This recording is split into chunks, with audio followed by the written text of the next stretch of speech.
Peace, peace. Barghani, Islam, Salam, Hetepu, greetings. Gino Lako Ninani, Chief Noble Bandele, once again for a video. Going to do a quick video today on Rites of Passage. So if you like this video, please subscribe and like this video. I'm going to try to do a quick video today on African studies. Not African studies, but on the Rites of Passage. Many people look at Rites of Passage as something that is, foreign, but it's actually part of our indigenous lifestyle. Here at the Temple of New Kemit, our premise is the Rites of Passage, and we use that to stand on for a number of things. So what I'm going to do is show you a little bit about the Rites of Passage. We'll probably have a few videos dealing with this. The first video is going to really just be about the 5 major aspects of Rites of Passage. So I won't read all this for the due to time, but you can look at it. What I really want you to see is that the 5 rites are the 5 rites, and you spell it R-I-T-E-S. But the 5 rites are birth, adulthood, marriage, eldership, and ancestralship. Okay, these are the fundamental rites. There are people who have more rights than that, but as far as the temple, we have the 5 basic rights. These rights is what we'll use to protect our indigenous sovereignty. Okay, and the reason I say that because all these rites of passage are really looked at as religious, and so we'll look at that. Hopefully, we'll get to that in the video. So looking at the rites of passage, we got the rite of birth is the first one. And it says that the rite of birth is the first major African initiation rite and involves initiating the infant into the world through the ritual naming ceremony. So really, when we have a birth, we're supposed to have a naming ceremony. All these things are supposed to be done in a certain spiritual or sacred manner under the pretext of your RITES, your rights, okay? So your rite of birth is very important to have the ritual through like naming ceremony, then having gifts, bringing gifts and offers to the community. These things will keep the state off your back because they can't interfere with that. Okay. Your right to adulthood. It's the second initiation, and that one is the probably the most popular one, it says. But basically, it's this rite of adulthood is done. Let's go right here. Look. Adulthood rites are usually done at the onset of puberty, between 12 and 13 years old.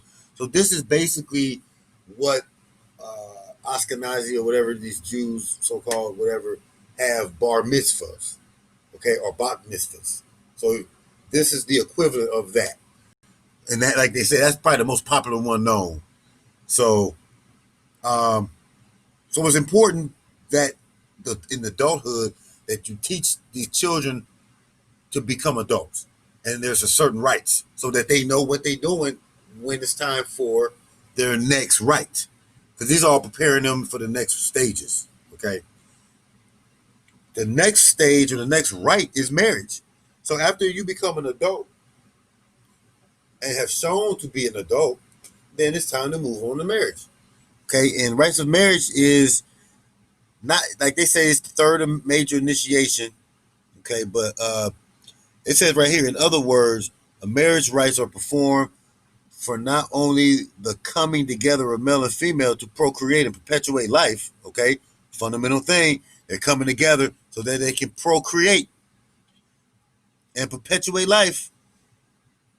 But it says it's also an institution that helps both the husband and wife to best fulfill their mission and objectives in life. Oh, so with the rites of passage, you also got to learn about your objective. Why are you here? What's your purpose? We do that through various forms. One of the main ones could be Ifa, or other forms of oracles, you know what I mean? Or through ministry, okay? But these are different forms of what we would use to institute marriage, help to make sure that the rite of marriage is done secure and properly, and that the two people get married are already on the right page. Okay, so I mean, the rites of passage definitely have a purpose in creating upright human being. So now the next one is going to be the right of eldership. So now you've been married and whatnot, and this is the fourth. It's the fourth major initiation rite. Okay, in African culture and other indigenous culture, I might add, there is fundamental distinction between the elder and older, and I want to get in that real quick because elders are not just old people. Okay, it says here that older persons simply live a longer life than most. So that's what an older person is, just somebody who lived longer than everybody. Okay, this is because an older person's life has not had a positive example in the community. So that's an older person is just somebody who lived long. May not may have a negative impact on the community, or may not have really any impact on the community in that way. Okay, not to say that they weren't the grandmother, grandfather, they helped you to be somebody, but the fact that they just people, as far as the community go, they may just be somebody who was there who didn't really do a lot for the community. It says here that an elder, on the other hand, is someone who is given the highest status in African or indigenous culture. He or she has lived a life of purpose, and there is nothing more respected than living a purposeful life. Okay, so basically, elders have purpose. They've had purpose. They probably was profound as they was coming up through the rites anyway. The right of eldership. So the last major right is the right of ancestralship. Okay, concerning the passing on to the spiritual world. The final initiation rite is the extension of the elder older status. Okay, so if you had a elder status going into this realm, you're going into the ancestral realm as an elder. Okay, it says there is virtually no African society that believes that when a person dies, this ends the ties of communication with the living. So this goes right into ancestral acknowledgement or worship, which is something that the Temple of New Kemet also acknowledges. We acknowledge our ancestors, and that is our major um, aspect of religion.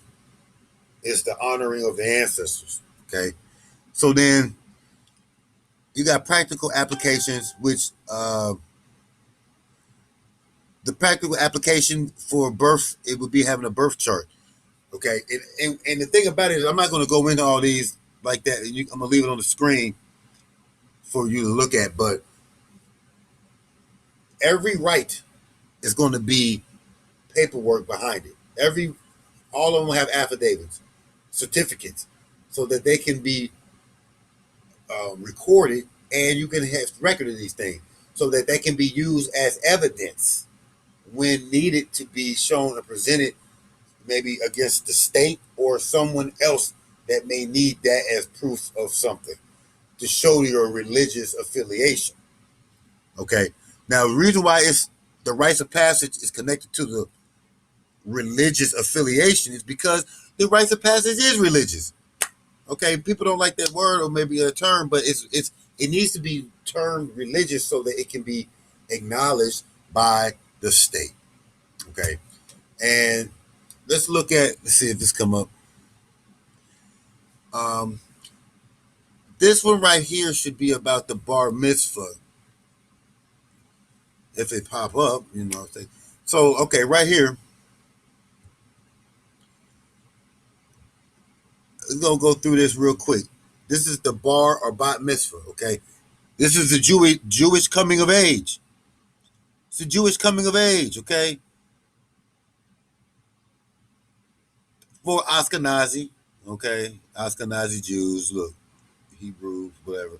But the fact that this is has been passed down, and this is you find this in modern time, where a lot of our indigenous and African indigenous rights was destroyed.